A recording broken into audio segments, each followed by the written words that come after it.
বন্ধুরা কি করে প্রফেশনাল ভাবে হচ্ছে তালের শ্বাস কাটতে হয় এটা শিখে রাখো। প্রথমে এইটুকু কাটা হয়ে গেছে। বলছি তালের শ্বাসে তিনখানা বিচি কেন? তিনখানায় শ্বাস থাকে। একটা তাল শ্বাস সেটা খাওয়ার জন্য কতজন বসে আছে দেখো অধীরা। ওইটার জন্য কিন্তু কেস হয়ে যেতে পারে। দাঁড়ানো এরকম হিসু একটা দরকার। একটা তাল শ্বাস সেটা খাওয়ার জন্য কতজন বসে আছে দেখো অধীরা।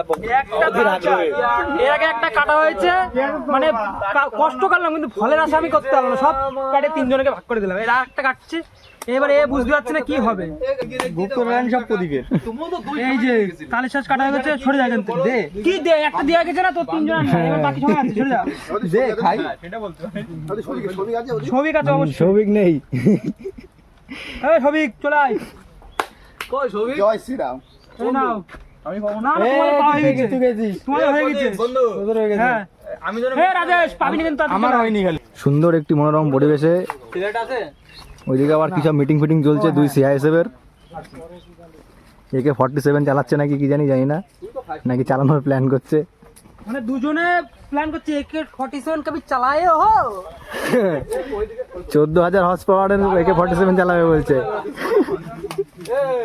কলাটা দেখা। এ কলাটা দেখা। কই গলা? ওই যে গাছের সম্মাটার উপরে ও তাও তো। এই গাছের কলা।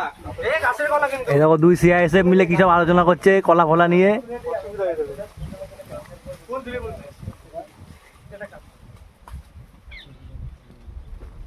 কিতনি মোহব্বত এদিকে আমার গায়ক চলে এসছে। হ্যাঁ মেরে দিল মে कैसे बताऊ से कैसे बताऊं से